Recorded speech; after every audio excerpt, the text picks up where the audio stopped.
Hey guys, welcome back to We're going to do the last issue of X-Men Children of the Atom, Book 6 by Joe Casey and Asad Ribic, if I'm saying that correctly. Asad has done, I believe, externals. He did the VS comic that I've reviewed on my channel. Like and subscribe and all that YouTube jazz, by the way. And he also did 4, not long ago. Yeah, we're gonna round this up, and I was a little bit afraid that they couldn't pull it off, but somehow this creative team did it. Not without faults, not without problems, but um, yeah, let's dive in, and then I'm going to walk you through it. So, okay, we see Hank here, and Hank is giving Scott his visor because that's what Professor Xavier wanted. Professor Xavier just went away because Gene has been kidnapped by the anti-mutant militia or whatever they call, right? And so he says, "Here you go, Cyclops." Um, and then they go to Cerebro, and he says, "What's this?" "Yeah, you got me," but he said it was a finder. So they want to, look for Professor Xavier, right? Because Xavier says, "Yeah, you need to stay here, and I'm going to rescue Jean." Although they do not really know who Jean is, but like a fifth member. Is it fifth? One, two, three, four. Yeah, fifth member. Um, so Angel goes to Iceman, who is a little bit unsure. He's a little bit insecure because he's the youngest, right? And then so Cyclops says, "Is it working?" "Yup. And here's the kicker: it's a mutant tracking device, and the professor used himself as a test subject." Well, his signal is already in the memory banks. We can track him easy. That's convenient, but also logical because if you are, inventing stuff like that, of course you would have tested on yourself, which actually is, yeah, logical. So yeah, okay, there's some logic behind that. I like that. So Scotty is pondering. He says, "You're a professor. You're smart guys. I'm starting to see the potential of this place. Everybody's got his own ideas about why he's here. Me, I had nowhere else to go. But the professor was right. This is a once in a lifetime chance. If there are others out there like us, alone, afraid, we may be all they've got. That's a big deal. Not bad. You make a decent coach. Hey, I'm inspired." So they are, jump starting this car because he found the keys, right? And meanwhile, William Metzger is throwing Jean and this mutant that was not long ago hunting her because he was some bigot racist, right? And now he's turning to sell me to some kind of mutant. There's something off about this guy, right? And William Metzger wants to, experiment on that, right? And so this police guy who is, I don't know, wants to help this William Metzger because he thinks he's on the right side of history, right? He says, "Are you building a private army?" "Agents. Agent Kane, if I were bothering with that, I wouldn't be here, would I?" Complete nonsense. Well, that's not entirely true because he's actually building anti-mutant militia. And I've seen this symbol somewhere way back in the past. I believe it was in the 80s comics, maybe 90s, but I cannot put my finger on it where I've seen this. Maybe you can guys help me out in a comment below. I believe it was in the Defenders comic. I could be wrong. Right. So this guy is spouting that, oh yeah, we are the Homo superiors, and mutants are bad, and then something's happening on the roof, and the roof is collapsing, and oh no, Magneto is here, and look at this condescending look he has, and the news says this is a scene at the Mercer County Airport where the reported abandoned hangar has collapsed and caught fire. We're going to talk to one of the rescue workers. We are a little stunned. They told us this was empty. But it looks like there are quite a few bodies buried here, all deceased. Not sure how many. I also love that, Magneto just waving his cape like he is, I don't know, an angel of wrath coming down from the heavens, right? Because you can see these looks on these guys' faces. Just awesome. And then we have some weird cuts in here because I thought, okay, where's the scene that this guy is entering the room? So this guy is, some anti. Well, he just hates mutants, and he's gone on to undergoes some, I don't know, experiment, and he's turning into some living dynamo or something. And so this mutie gets it, and he says, Arthur, and because the guys know each other, but he's a mutant now, and he says, your turn, freak. So what happens next? There's something wrong with him, and he says, what's happening to me? So Metzger says, something is occurring with the boy. Arthur, hold off for a minute. Mr. Metzger, let me do what you've built me to do. Let me waste the scum. And then, come on, Red, let have it all. What's the status of the girl? Vitals are low. She's not breathing. And then he does something. Male subjects' vitals are dropping, and the girls, she's stabilizing. So this cop says he's an empath. An empath, he senses pain and disease in others. He can then remove them from a person's body and take it onto himself. Look, he assimilated the girl's damage onto his own body. That can be that pleasant. How do you know that, dude? Right? You got a lot of information how empaths work, right? Which is pretty convenient for the reader. It's never been explained why he has that information, so that's a little bit weird. So he's giving his, I don't know, vital energy to Jean, and she's breathing again. And then, so then we see Angel here, and there's some, I find this interesting, right? So he has this twinkle in his eyes, and I mean, it would be logical, and it would be making sense if he's got, I don't know, eagle vision or something like that, because he's a Birdman. But since mutants in this timeline has only one mutant power, and him flying like an angel, they never explored that. But it would be logical if he has, I don't know, ocular vision, like an eagle, like a bird. So I believe they are hinting at that, but it's never been said out loud. Or, I mean, why would you have this twinkle in his eyes? I mean, that would suggest that he's seeing something through his, I don't know, bird vision that he doesn't have. A little bit, something to think about, but maybe not. So the good cop comes in, working with Professor Xavier. Xavier is a little bit younger here. He's more anxious. He's more, I don't know, angrier, more like a dick.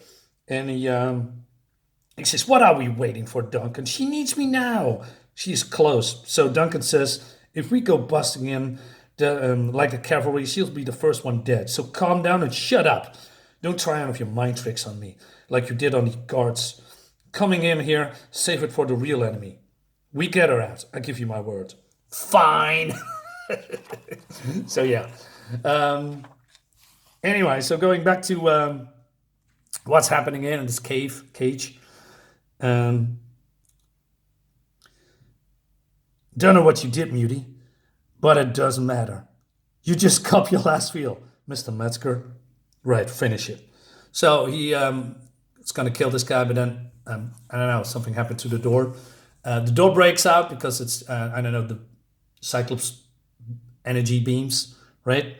And then there's a winter storm coming. And he says, what's going on? Right? And then he takes Jean. So this is from, of course, Iceman, right? Busting in. And then the rest of the X-Men is here. I mean, Cyclops and Beast. So again, some jumping cuts, although we see Angel here flying above, but we don't see the X-Men entering the building. They are immediately here at the perfect time, right? At the enemy's camp, at the place that they need to rescue Jean, which is a little bit, I don't know. It seems that they are cutting corners with this because they are, running out of time or, need to round these things up. That was my problem in the last issue, that I was afraid that they couldn't pull it off. And these jump cuts is proving of that they are, that it needs a little bit more to establish certain shots, a certain flow of the story.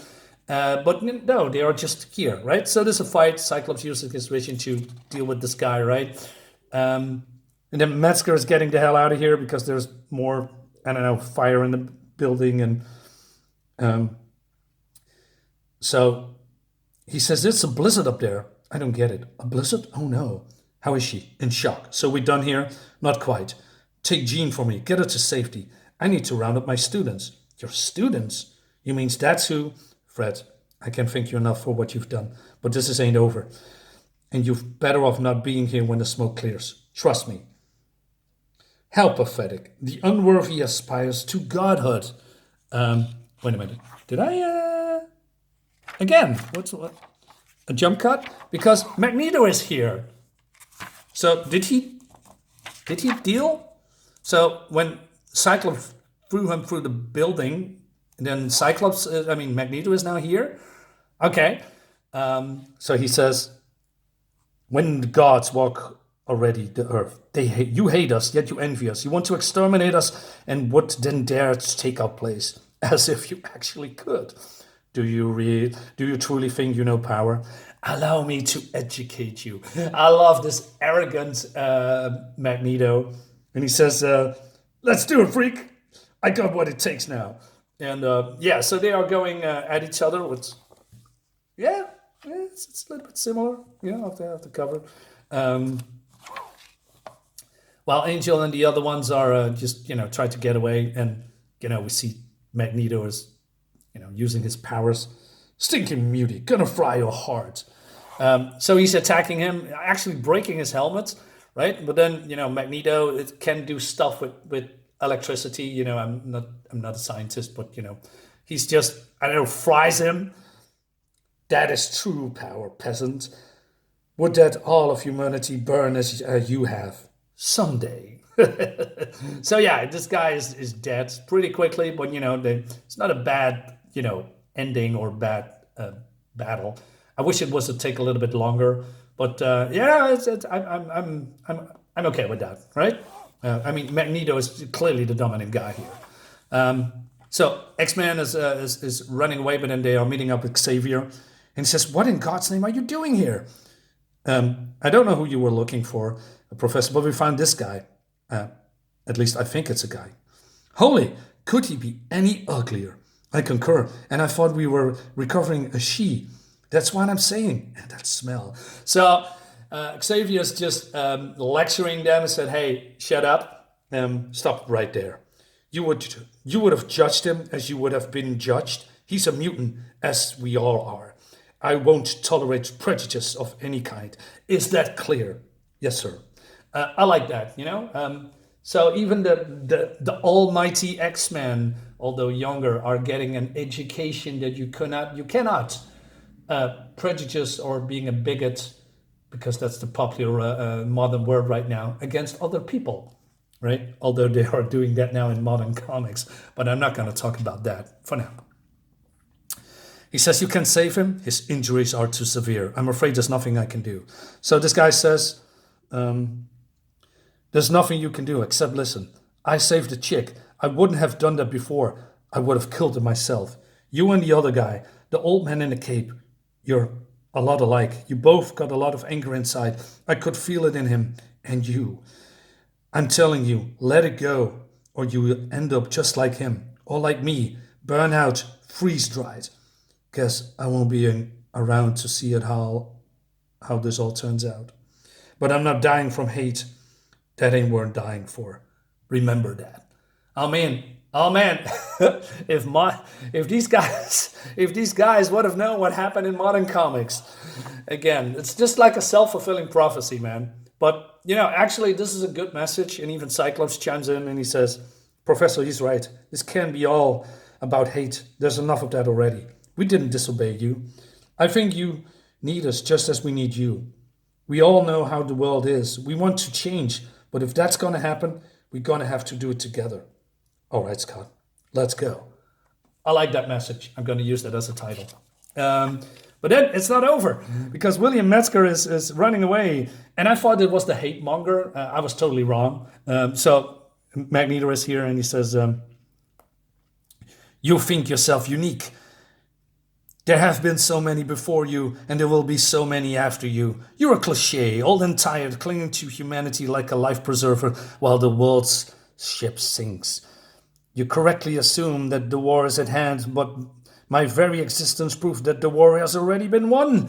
Xavier doesn't have it in him to simply rid the world of your ilk, but I am not like him, and for you, judgment is at hand." And he's flying into space, and I like this, that he's doing that free-flowing hand thing, and then he's throwing Metzger into space where he's gonna die pretty soon. And then the news is starting to talk about that he's gone and nobody knows where he is. And also we're getting introduced to this Robert Kelly that I know from the 80s. He's a little bit in the bad guy, good guy. He wants to help mutants see how later that they are a force for good, although not in the beginning, right?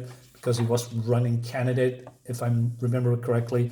And then we see here Jean, stepping out of the taxi into Xavier's compound.